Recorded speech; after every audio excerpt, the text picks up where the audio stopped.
Bonjour à vous qui nous rejoignez depuis l'aéroport de Yaoundé. Le pape Benoît XVI vient d'arriver, nous allons le voir dans un instant sur les images. Nous allons suivre en direct le départ du Benoît XVI du Cameroun et il va prendre l'avion pour sa seconde étape de son voyage apostolique. Il va se rendre en Angola. Alors nous sommes avec l'abbaye Samekamba. Bonjour Père, merci d'être avec nous. Merci, bonjour. Vous êtes un prêtre du diocèse de Yaoundé. Oui. Les Camerounais ont donné un surnom au pape là. Ils sont en train d'ailleurs de le chanter là. Le grand Vamba. Le grand Vamba, ça veut dire? Ça veut dire le grand-père. En fait, c'est le titre qu'on donne à l'évêque affectueusement. On l'appelle Vamba. Alors l'archevêque de Yaoundé, dans son discours d'hier, au début de la messe, a dit, puisque les évêques, on les appelle le Vamba, le pape est donc le grand Vamba. Donc le grand-père, voilà. Le grand-père. Alors, un voyage quand même, parce que c'est le moment de faire le bilan de cette première étape du voyage du pape en Afrique. Quel est le sentiment des Camerounais à l'issue de toutes ces journées?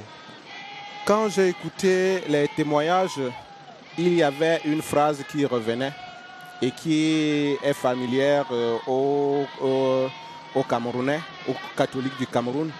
Non fecit talite omni nationi. Il n'y a pas un peuple avec lequel Dieu a agi de la sorte. En fait, c'est Monseigneur Vogt qui, devant la réussite de l'évangélisation dans le sud Cameroun, aimait à le répéter pour s'émerveiller de ce que Dieu fait au sein de ce peuple du Cameroun. Et à travers cette visite, tous les chrétiens sont conscients de vivre, d'avoir vécu un moment exceptionnel de grâce de la part du Seigneur. Et ils aimaient à redire cette phrase de Monseigneur Vogt qui est inspirée elle-même du psaume 147, « Pas un peuple qui l'ait ainsi traité ». Alors c'était une fête populaire, on l'a vu au long des routes, des rues pour accueillir le pape. On l'a vu dans cette grande messe au stade, plus de 60 000 personnes étaient là. On le revoit encore ce matin, chaleureux, un service de sécurité qui était un petit peu débordé. Moi j'ai trouvé que c'était beau parce qu'il y avait vraiment une chaleur et ça faisait du bien un peu de sortir de cette froideur sécuritaire qui empêche souvent que les gens puissent approcher le pape. Là, on sentait que le pape, et notamment hier dans le centre de santé, il est allé à la rencontre des gens sont allés à la rencontre de lui, une familiarité comme avec un grand-père finalement. Comme un grand-père. En fait, c'est toute la joie de vivre africaine, toute la tradition d'hospitalité de l'Afrique qui s'est déployée à ce niveau-là avec cette rencontre avec le pape. C'est vraiment toute l'Afrique qui exprime sa joie au-delà des autres débats que les uns et les autres ont voulu susciter. Ils se sont concentrés sur leur rencontre avec le pape et ils ont savouré la joie de cette rencontre. Tout ce qui se passe en Occident, tout le débat est aussi marqué à Yaoundé.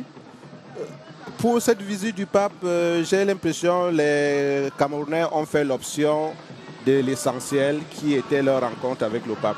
Les autres débats ne les ont pas tellement concernés. Qu'est-ce qui a marqué dans les propos du pape là, justement, pendant toutes ces journées-là? Qu'est-ce qui a marqué dans le propos du pape? C'est d'abord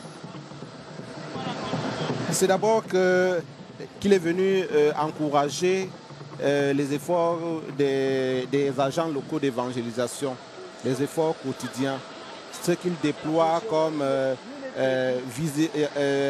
effort de visibilité du christianisme dans la société camerounaise. Et ils ont été attentifs au discours du pape. D'abord, ça a été, le pape a relevé beaucoup de motifs d'action de grâce et d'encouragement. D'abord par la qualité des travaux de la conférence épiscopale du Cameroun qui participe effectivement et qualitativement au débat social au Cameroun. Le pape a relevé aussi la vitalité de cette jeune chrétienté camerounaise, l'engagement des laïcs dans l'Église. Il a relevé l'engagement des catéchistes qui, depuis la première heure de l'évangélisation, ont travaillé activement à l'implantation de cette église. Alors, les catéchistes, il faudrait quand même dire deux mots parce que ce n'est pas tout à fait la même chose que les catéchistes qu'on a en Occident, en France. Qu'est-ce qu'un catéchiste en Afrique?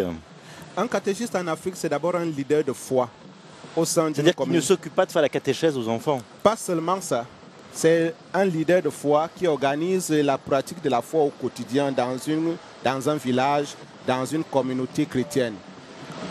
Vous savez, au départ, quand les palotins arrivent, et même à l'époque des spiritains, il n'y avait pas assez de prêtres. C'était il y a 120 ans, au moment où l'évangile a été implanté. Oui, hein. oui. Donc, il n'y avait pas assez de prêtres. Le catéchiste était le bras droit du prêtre. C'était l'homme qui organisait et qui ranimait la flamme de la foi au quotidien. Et c'est lui, en fait, qui déblayait le terrain pour l'implantation d'une nouvelle mission.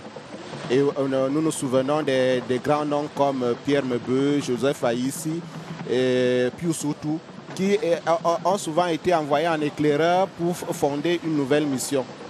On envoie d'abord le catéchiste qui fonde l'école, parce que la plupart du temps, le catéchiste était en même temps moniteur d'école. Il était instituteur. Il fonde l'école, il fondera aussi la paroisse. Donc, ils ont vraiment... Et il faut aussi dire que dans l'histoire de l'église du Cameroun, il y a un fait assez singulier, c'est de voir que dans l'époque de transition, ce que je peux appeler la transition laïque, au moment où les palotins sont partis, que les spiritains ne sont pas encore totalement installés pendant 6 ans, la foi est restée animée par ces leaders de foi que sont les catéchistes, au point que les spiritains qui arrivent, ils croient qu'ils se disaient, ils ont tout à refaire, mais ils découvrent plutôt une communauté vivante au quotidien et beaucoup de catéchumènes qu'on leur présente pour le baptême. Importance, justement, vous parliez des prêtres, des religieux, des religieuses qu'on a vus à l'action vraiment au quotidien, et puis l'importance aussi des laïcs qui prennent leur mission en main aussi et leur rôle dans l'Église. Voilà ce qui est important. Alors, visiblement, la rencontre privée entre le chef de l'État, le président Paul Biya, et puis le Saint-Père vient de s'achever. Et maintenant, comme le veut la tradition, il va y avoir un échange de discours, de remerciements et puis de premier bilan pour le pape Benoît XVI.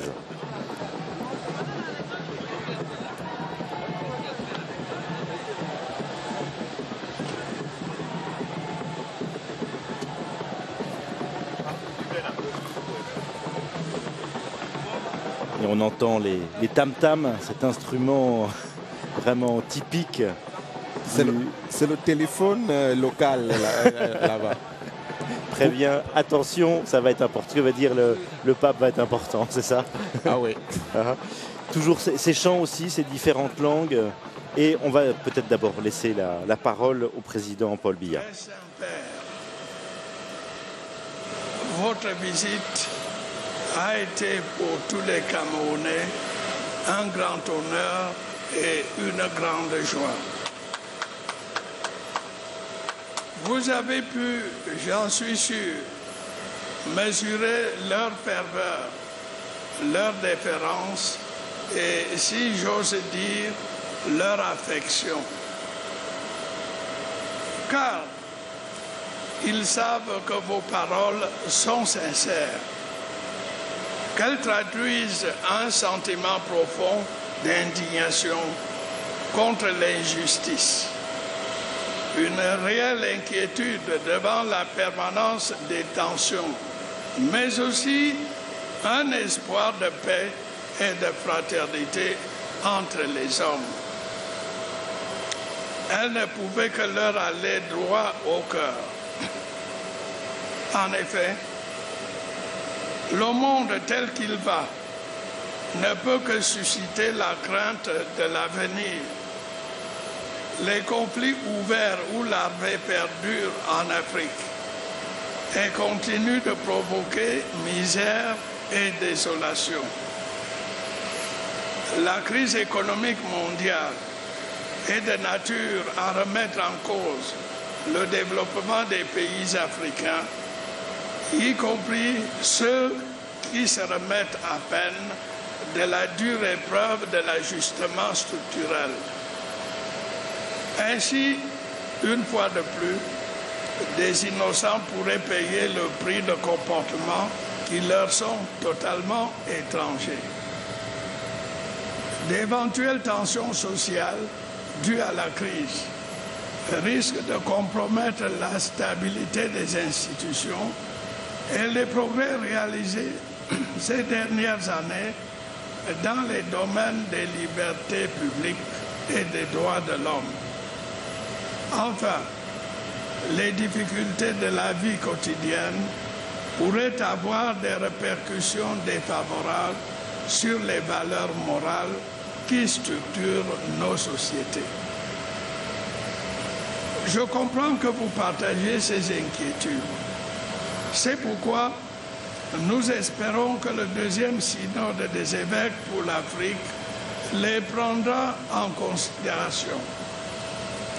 Pour notre part, nous sommes certains que la très haute autorité spirituelle et morale que vous incarnez sera d'un grand secours pour alléger nos craintes et faire renaître l'espérance dans le cœur des Africains. D'avance, nous vous en exprimons notre reconnaissance. Très Saint Père, permettez-moi, au terme de votre séjour au Cameroun, de vous dire une nouvelle fois combien nous avons été heureux et honorés de vous accueillir parmi nous. Nous formons les vœux les plus sincères pour la réussite de votre haute mission et vous souhaitons un très bon voyage.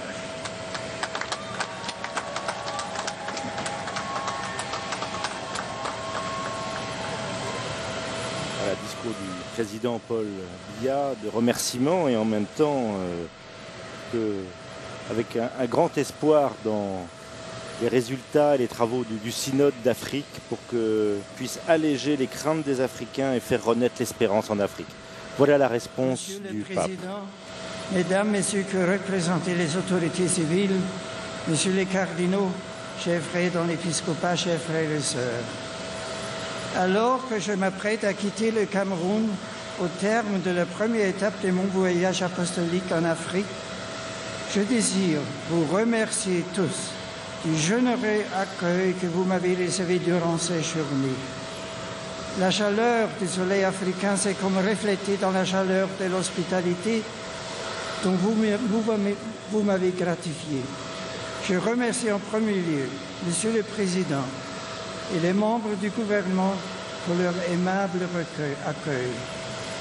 Je remercie mes frères évêques et l'ensemble des fidèles catholiques qui ont offert l'exemple si stimulant d'un culte joyeux et vivant durant les liturgies que nous avons vécues ensemble. Je suis heureux également que les membres d'autres communautés ecclésiales chrétiennes aient pu être présents à certains de nos rassemblements. Je leur renouvelle mes souhaits respectueux ainsi qu'à leurs responsables. Je tiens à dire combien j'ai apprécié le travail important accompli par les autorités civiles afin d'assurer le bon déroulement de ma visite. Mais par-dessus tout, je veux exprimer ma gratitude à tous ceux qui ont prié ardemment pour que cette visite pastorale porte des fruits pour la vie de l'Église en Afrique. Et je vous demande de continuer à prier pour que la seconde assemblée spéciale pour l'Afrique du Synode des évêques soit un temps de grâce pour l'Église à travers tous les continents, un temps de renouvellement, de nouvelles consécrations à la mission, de porter le message bienfaisant de l'Évangile à un monde blessé.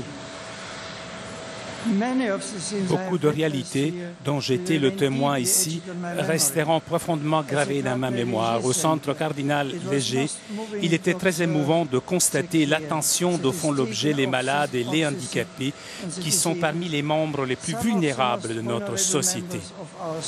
Cette compassion qui est celle du Christ est un signe assuré d'espérance pour l'avenir de l'Église et de l'Afrique.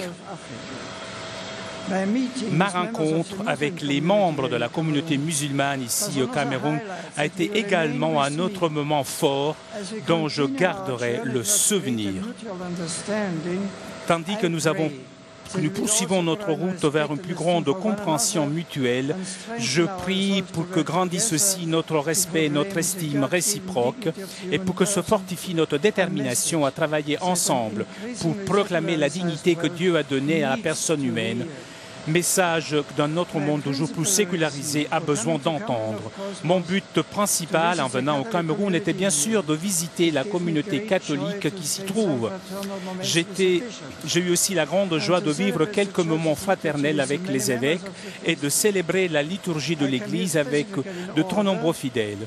Je suis spécialement venu ici pour partager avec vous ce moment historique qui constitue la promulgation de l'instrument Laboris pour la deuxième assemblée spéciale du synode des évêques. C'est véritablement un moment de grande espérance pour l'Afrique et pour le monde entier. Habitants du Cameroun, je vous exhorte à saisir l'instant que Dieu vous a donné. Répondez à son appel à porter la réconciliation, la guérison et la paix à vos communautés, à votre société. Travaillez à éliminer l'injustice, la pauvreté et la faim partout où vous les rencontrez. Et que Dieu bénisse ce merveilleux pays qui est une Afrique en miniature, qui est une terre de promesses et une terre d'une rayonnante beauté. Que Dieu vous bénisse tous. Merci.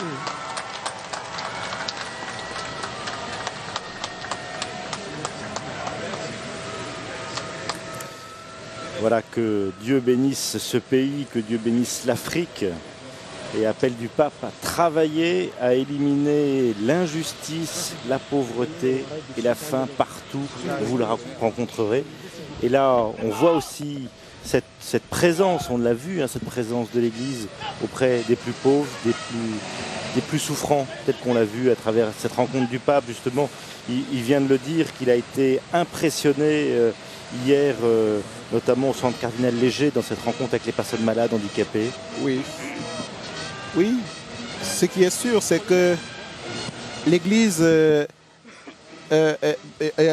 sa pertinence au sein de la société dépend de sa présence auprès de ces personnes blessées dans la vie quotidienne. Et c'est important que l'Église continue cette présence sociale-là.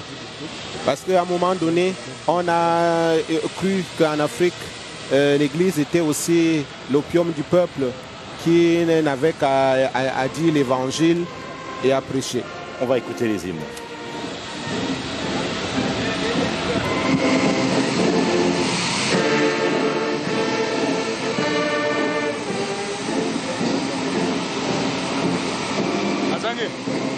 Voilà.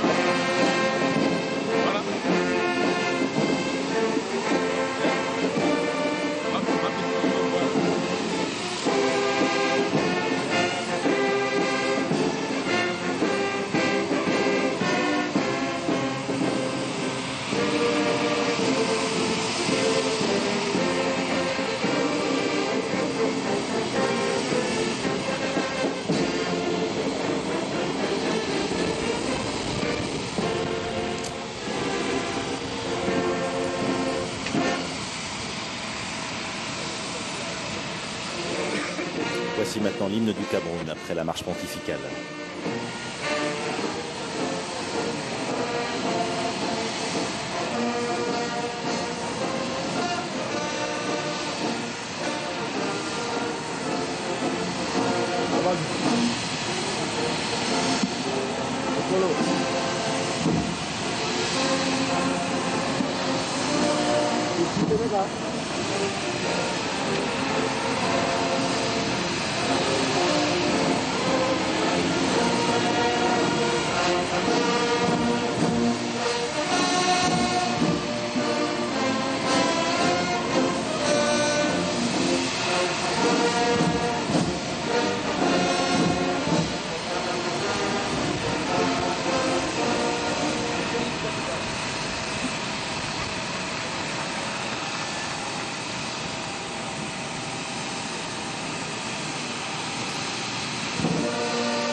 cette cérémonie protocolaire de départ.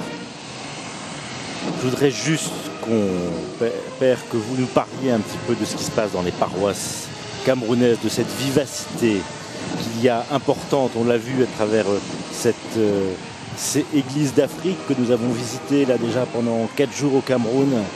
Les paroisses, il y a un dynamisme, il se passe toujours quelque chose, il y a toujours des groupes qui se réunissent à toute heure du jour là. Oui, vous avez vu tout au long du parcours du Saint-Père qu'il y avait des associations, des confréries. En fait, c'est sur ces associations que s'appuie toute la pastorale, je dis en gros, toute la pastorale de l'Église du Cameroun. L'Église du Cameroun les missionnaires ont fondé cette évangélisation sur ces associations chrétiennes qui deviennent des cadres de vie de la chrétienté. Des cadres pour vivre authentiquement les valeurs chrétiennes, pour réfléchir et méditer le message chrétien et le rendre plus pratique. Et c'est au sein de ces associations-là que le laïc est appelé à exercer son apostolat. C'est pour cela qu'il y a des associations pour les hommes et Saint-Joseph. Il y a la confrérie Sainte-Marie pour les femmes. Il y a plusieurs autres associations de spiritualité, mais toutes participent au développement de la paroisse et aux différentes œuvres de charité et d'évangélisation sur le terrain. Quand le pape appelle à ce que vraiment il y ait à travailler à éliminer l'injustice, la pauvreté et la faim, c'est le travail vraiment qui est fait au quotidien dans les paroisses. C'est le travail qui est fait au quotidien dans les paroisses. Et je voudrais ajouter que dans ces paroisses-là, il y a dans toutes les paroisses un comité justice et paix qui est un peu l'œil chrétien au sein des communautés et qui relève souvent certains problèmes qui sont débattus et certaines démarches sont faites au niveau des autorités ecclésiales pour que cesse telle ou telle chose. Bien sûr, on ne réussit pas toujours aujourd'hui à endiguer ces différents problèmes, mais le travail est déjà fait au quotidien pour les prendre à bras le corps. Alors que le président et le pape surtout saluent les membres des autorités civiles, du gouvernement, les évêques du Cameroun, qu'est-ce que vous gardez, vous, de ce voyage en tant que Camerounais?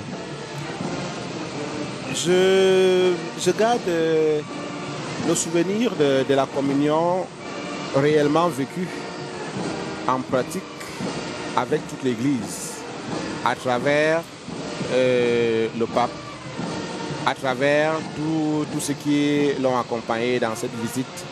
Il est venu réveiller, confirmer la foi de ses frères et je pense qu'il est content d'avoir rencontré un peuple chrétien, catholique, vivant, fier de sa foi. Et avec ces mots, ils pourront continuer à entrer en profondeur justement dans la préparation de ce deuxième synode. Parce que l'instrumentum laboris qui a été remis hier est justement une base de travail pour l'approfondissement de ces défis qui s'offrent aux chrétiens chaque jour. Ces défis de justice, ces défis pour la promotion de la paix, tout cela représente pour le chrétien une bonne base de travail. Je pense que les groupes Justice et Paix et même toutes les confréries pourront travailler activement à cela. Qu'est-ce que vous attendez de ce synode, justement? J'attends de ce synode qu'il rende chaque chrétien plus responsable en Afrique, plus responsable dans la mise en œuvre des conditions, la mise en place des conditions pour plus de justice, pour plus de paix, dans le sens de la réconciliation des cœurs. Alors on est en train de vivre un moment d'universalité de l'Église. Hein. On voit bien l'Église présente, vivante sur le continent africain. Hier soir, dans cette table ronde qui a eu lieu sur KTO, animée par David Millat, et notre confrère Sébastien Lacroix de la télévision C'est les Lumières canadien, on voyait bien il y avait 3 continents présents sur le plateau de KTO. On le voit bien, qu'est-ce que l'Église d'Afrique a à dire à l'Église d'Occident, d'Europe, et qu'est-ce qu'elle attend de l'Église d'Occident? Je pense que ce qu'elle a à dire à l'Église d'Occident, c'est d'abord qu'elle existe. Qu'elle existe. Et qu'elle a une personnalité. Et qu'elle a accueilli le message évangélique et s'efforce chaque jour de l'assimiler et de le réexprimer avec son génie propre, son génie culturel propre. Alors ce qu'elle attend de l'Église d'Occident, c'est que au-delà du paternalisme, que ce soit plutôt la fraternité évangélique qui s'instaure dans les relations. Et qu'à un moment donné, comme le disait le cardinal Sahar, que l'Église, pas l'Église d'Occident, que l'Occident en général cesse de considérer l'Afrique comme une sorte d'enfant qui doit consommer tout et à qui on peut imposer n'importe quel point de vue ou ses problèmes propres. Et cette Église a ses problèmes, cette société a ses problèmes, et ils ont des têtes pour cela, et ils ont besoin aussi qu'on les entende, et que même dans la proposition des solutions, qu'on prenne en compte leurs valeurs culturelles, leurs valeurs anthropologiques. Le pape l'a rappelé là, pendant ces jours-ci, c'est vraiment aussi le danger de toute la mondialisation économique aussi. Il faut faire attention à ça. Oui, bien sûr qu'il faut faire attention à ça. Et c'est justement pour cela que je dis qu'on doit tenir compte des valeurs africaines dans la proposition de solutions face à certains problèmes. Il peut y avoir peut-être à la base une bonne volonté pour résoudre leurs problèmes, mais à ne pas tenir compte de ce que pense l'Africain, de sa manière de voir le monde, on risque de passer à côté de la plaque.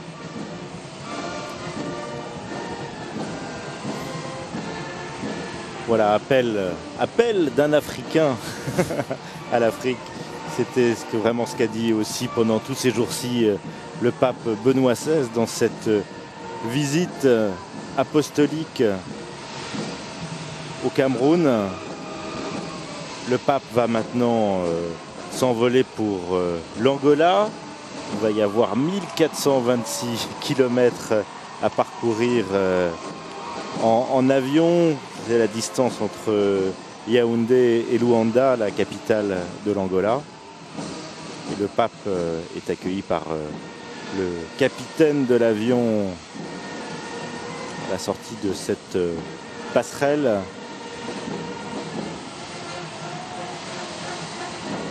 C'est le grand-père qui s'en va là. Hein, le grand Wamba s'en va. Voilà, le grand Wamba. C'est dans quelle langue ça? C'est dans quel dialogue le mot Wamba? C'est Ewondo. Ewondo. C'est la langue de la capitale, la zone de la capitale. Bien, on va laisser le pape partir. On va le retrouver tout à l'heure. Il est prévu qu'il arrive vers 12h45 à Luanda. Bien entendu, KTO va retransmettre en direct l'arrivée du pape. 12h45, il y aura peut-être un petit peu d'avance puisqu'on voit qu'il est un petit peu en ce moment en avance sur l'horaire. Donc soyez bien à l'écoute de KTO tout à l'heure. On va remercier tous nos confrères de la télévision camerounaise de nous avoir permis de retransmettre cette cérémonie. Merci aussi à nos confrères de CTV, la télévision du Vatican. Merci à vous, Monsieur l'abbé Yves. Merci de nous avoir accompagnés et donné le point de vue, le regard du Cameroun pour cette visite importante. Merci aussi à toutes les équipes de KTO à Paris. À tout à l'heure.